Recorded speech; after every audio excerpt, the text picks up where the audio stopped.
Hi, I'm Dr. Ali Matu, clinical psychologist and cognitive behavioral therapist, and in this video, I am answering the most commonly Googled questions about therapy.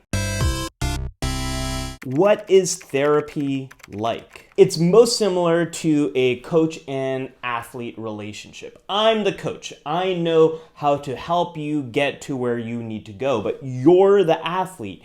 You have to work with me in practicing and doing the tough work that's going to help you to grow and improve. And while I'm always there, I'm on the sidelines. You're the athlete who has to show up on game day and do your stuff. So you come to me and I know how to help you overcome your problems. We talk about the stuff you're going through usually once a week for about 40 minutes or 50 minutes, sometimes maybe an hour. And then you go outside in your real life and practice the things we've talked about. It's pretty much as simple as that. Why is therapy so expensive? Therapy is both cheap and expensive.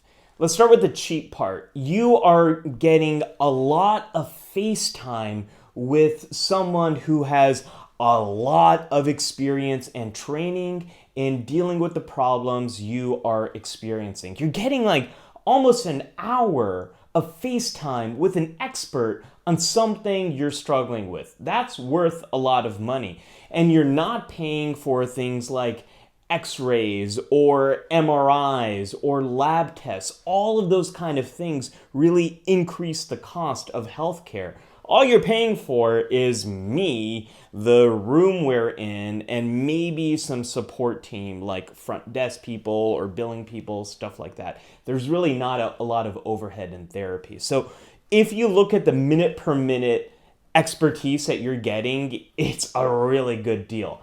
At the same time, the healthcare system in the United States is not set up in a way to make therapy affordable. Number one, the reimbursement rates that most therapists get haven't really changed much in the last 10 and 20 years. So that means while the cost of living has gone up, what insurance companies are paying therapists hasn't really changed. It hasn't kept up with inflation, hasn't kept up with raising costs of living in the places where your therapist is. So that's number one. Insurance companies don't pay therapists a lot. Number two is most insurance companies have been increasing the cost of care and passing it on to you. For example, deductibles have really skyrocketed. That's how much money you have to pay your insurance company before they start taking care of your bills. That has really skyrocketed in the last 10 years. There's a great episode of The Daily about this. Go check that out. They cover this issue really well. So that's issue number two, is insurance is just covering a lot less than what they used to in the past.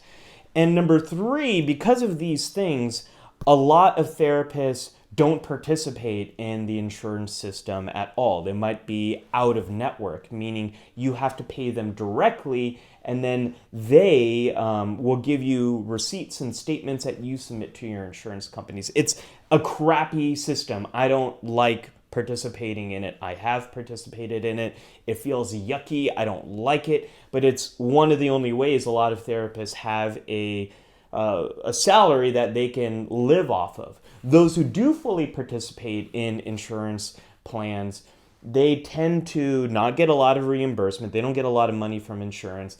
They tend to have a team of people that are working with the insurance company and fighting them when they reject coverage and say that this person shouldn't be getting this treatment or this person should have been done with their treatment already. They have to employ a team of people who will fight on the therapist's behalf to get the money that they're owed, or they're overworked, overburdened, and they burn out because they have to see so many more people to be able to make a living off of that.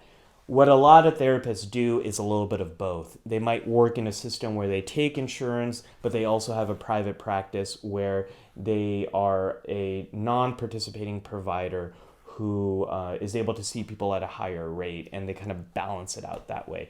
It's a horrible system. I hate it. And we really don't put a lot of money into our mental health care system, and it sucks for you and it sucks for me. Do therapists make a lot of money? According to Glassdoor, in the United States, the average salary for mental health therapists is about $54,000 a year. Now, there's a lot of variability with that. Some people make a lot more, some people make a lot less. It depends on the setting you're in, the environment you're in, how much training and experience you have, all of that sort of stuff. I can tell you my very first full-time therapist job as a clinical psychologist, I got paid in the mid $70,000 range.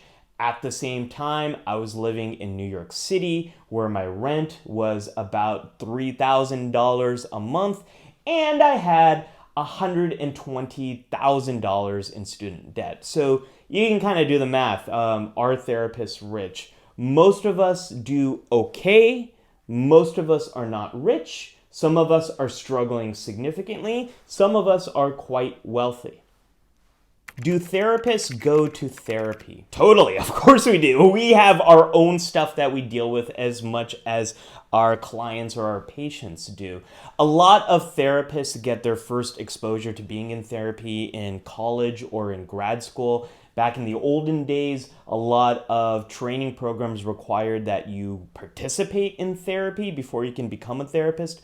I'm a big believer in before you can sit in this chair as a therapist, you have to sit in the other chair as a patient because it helps you to understand what it's like to be in treatment. When I was in my treatment in grad school, it helped me to understand how much your therapist's voice is in your head during the week when you're out of sessions. It gave me a lot of respect for the power and privilege you have to be a therapist. So absolutely, we all go seek therapy when we need to. One of the benefits of being a therapist is it's a little bit easier to navigate the mental health system and find a therapist. One of the downsides, though, is we know most of the people who live in our area and who practice therapy. So sometimes it can be hard to find a therapist that you feel comfortable with as a therapist yourself, because you might know them or you might know other people that work wherever that person works. Do therapists need a PhD? No, not at all. There are a lot of pathways to becoming a mental health therapist, to becoming a counselor. You can, in some places, you can be a substance use counselor and have a bachelor's degree.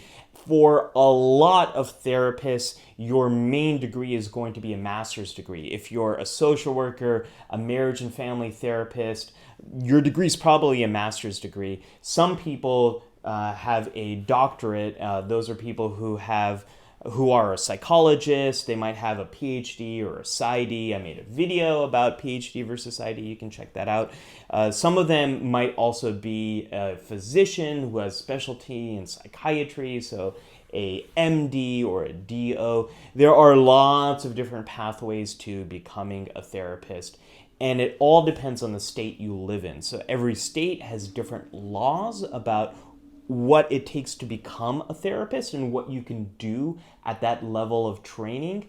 So as long as you are licensed and have met all the requirements needed in that state, you are a therapist. Why are therapists called shrinks? This used to be a negative term, and it comes from this idea of head shrinking, which was a ritual practice that you did towards your enemy by actually shrinking their heads. I think in a modern way, most people think about it in terms of someone who is trying to make your problems smaller or is trying to get inside your head. It's not a term I like, but it's also not a term I hate. Usually when people have said my shrink, they've said it in an affectionate way. So, that's where it comes from. How do I know if my therapist is good, is helping me, is right for me, cares about me? I made a video about what good and bad cognitive behavioral therapy looks like, so you can check that out up here or up here. I think it's up here. I always have a hard time with that. There's 3 things you want to look for: trust, experience, and progress. With trust, do you trust this person? Are they listening to you? Do they show up on time? Do they give you your full attention? Do you feel heard? Do you feel like they understand the things that are going on for you? Number two, experience. Do they have experience treating the problems that you are interested in getting treatment for? Ask those questions when you see this person for the first time. Look at their bio. Ask the person, how are you going to be treating these problems? How do you approach it? Number three is progress. Have you clearly identified a problem to work on? And then how is progress being measured? Does the treatment that you are experiencing, does it make sense to you? Do you know how you're going to get from A to Z? Is it a transparent process? Or does it seem like hidden and nebulous and it doesn't really make sense and you don't really know what you're working on? It's those collection of things that you want to look out for to understand if this is a good therapist or a right fit. And sometimes it's not going to be.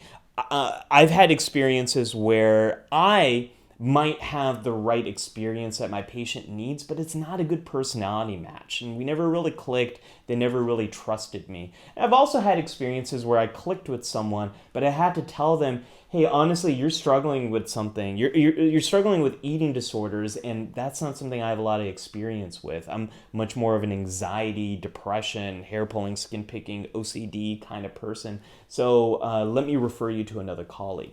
That's the stuff you want to look out for. Oh, one more thing with trust is the billing and payment process transparent? Do you understand it? Does it seem fair to you? You can have the best relationship with someone, but if you can't pay the bill consistently, or if it doesn't really seem fair how payment works, maybe not a good fit. If you aren't sure if the treatment you are experiencing matches the best practices in mental health, you can always look up information with any of the national organizations that represent the problems you're experiencing. I'll put some of them up here for you. I'll put some links in the description below. So definitely go there, check out what are these treatments supposed to be like, and see if that's what you're actually getting. What if my therapist doesn't believe me? Therapists aren't really interested in the truth. We're not really lawyers. Well, I don't know how much lawyers are interested in the truth. Ooh, maybe I shouldn't say that. I have a lot of lawyer patients. Therapists aren't really interested in the truth. We're not investigators. We are interested in what your experience is. We're interested in what your understanding is of whatever it is that you experience. We're interested in your thoughts, feelings related to that, how it's impacted you. It doesn't really matter what actually happened because memories are really wacky and memories can get changed and edited like a Wikipedia article. If you worry about this, try not to worry about it too much because I'm not too worried about it. But if you feel misunderstood by your therapist, if there's a barrier there, if there's a problem there, that you should talk to your therapist about and actually share, I don't think you understand me, or I'm not sure if you believe me, and have that conversation with the therapist so you can overcome whatever it is that's going on there. What if I tell my therapist I'm suicidal? The first thing I'm going to do is try to understand what's driving these suicidal thoughts. What's the problem that you're dealing with? How long have these thoughts been around? How difficult is it to change these thoughts? How much do they stick around? Do these thoughts scare you or do they calm you? Have these thoughts resulted in you thinking about ways of harming yourself? And that's where I'm going to try to understand what the suicidal risk is. So have you created a plan? Have you started moving towards this plan? Have you done other things related to saying goodbye to other people? Those are the kind of things I'm going to ask you to try to understand how dangerous is this situation. I'm also going to look at other factors that influence suicidality. So other aspects of your mental health, your history, your drug use, those kind of things are going to be important in getting to this last step, which is figuring out what to do. So once I know what's driving your suicidal thoughts, once I know the risk that you might be experiencing and your vulnerability to suicide, then I'm either going to keep the treatment as going and we're going to make a safety plan that helps you deal with these suicidal thoughts, or I might get more people involved, like friends or family or other adults in your life, partners, things like that. We'll work together to figure out a good plan to do that. Or we might talk about a higher level of care. If we're meeting once a week, we might change that to twice a week, or we might change that to 3 times a week, or we might talk about a different type of treatment that might make more sense. So if this is outpatient treatment, maybe we'll talk about intensive outpatient, where you are coming in for many hours a day. Or we might talk about inpatient treatment, where you're at a hospital and you're working there overnight and during the day too. Not working, but getting treatment overnight and during the day. The last thing we might talk about is if you're not in a safe place right now, this is an urgent situation, I don't feel like you're safe, and I feel like you might be an immediate threat to yourself, then we might talk about going to an ER or calling 911 so we can immediately get you help right now. What if my therapist sees my cuts? So this question gets at self-injury, things like cutting yourself, burning yourself, punching or hitting or harming yourself in some way. My answer is pretty much the same as my answer for what if you tell your therapist that you're suicidal. I'm someone who is very comfortable treating self-injury, so if you told me about self-injury, I'm probably not going to change much at all besides focusing on that more in my treatment. But some therapists, they don't have a lot of experience treating self-injury, and if that therapist becomes aware of cuts or self-injury, they might refer you to someone who has more experience with those types of problems. What if I see my therapist in public? Your therapist is not going to approach you, at least they shouldn't. The reason is we have to protect your privacy. That is one of our ethical responsibilities. And if I approached you, I don't know who you're with, I don't know what the situation is, and then if I say, hey, nice to see you, you might have to introduce me to other people, and you might have to say, oh, that's Ali, my therapist, I see him for my anxiety problems. Well, that is a difficult situation, and I've now made you have to out yourself as getting help for this issue. So that's not good. I'm not going to do that. I will never approach you. Don't take it personally. However, if you want to approach me, that's totally cool because it's your right. You can do that if you want. And we won't have a long conversation. I'll probably just say hi if you approach me, and we'll kind of move forward, and then we can talk about that when we next see each other in therapy. But you definitely have that option. You can definitely do that if you like. Why does my therapist yawn? We're human. We get tired. Many of us are overworked. For me, the 3 p.m. and 4 p.m. slots were always the most difficult. Those are the times where my energy just naturally declines no matter what I do, whether it's a weekday or a weekend. So don't worry about it. Please don't try to take it personally. Your therapist is probably really, really booked and really tired and really overwhelmed, but they still care about you. They're still there 100% for you. Side note, if you are one of my patients and you've seen me drink coffee in the afternoon, now you know why I do that. Why is my therapist always late? They're probably overbooked. One little setback can mess with your whole day. I made this video about the truths about being a therapist, and one of them is we are booked back to back. So if I get a difficult phone call or a patient who's needs more support and is in a risky situation, stuff like that, or if I really have to pee or use the bathroom, I might be late 5 minutes, and then that's going to have a whole cascade effect throughout the whole day. Hopefully, your therapist is no more than 5 to 10 minutes late. Most therapy sessions are 45 to 50 minutes. So with just 5 to 10 minutes of being late, hopefully you still get out before the next hour, and hopefully things are okay. But, stuff happens. Mental health is messy work. Why can't I open up to my therapist? This is a difficult process that takes a lot of courage to be in. You are approaching someone you don't know and revealing things to this person that you probably don't share with anyone else. Secrets that you have, desires that you have, thoughts that are scary, overwhelming, things that you've been struggling with for a long time and have found it really difficult to change. It's hard to talk about that stuff. It's easy to feel shame or guilt or just feel awkward about it. That's okay. That's normal. That's a part of the process. We understand that. We understand that it takes time to open up about this stuff. I have no expectation that my patients reveal everything that they're struggling with session one. No, not at all. I know it's a process.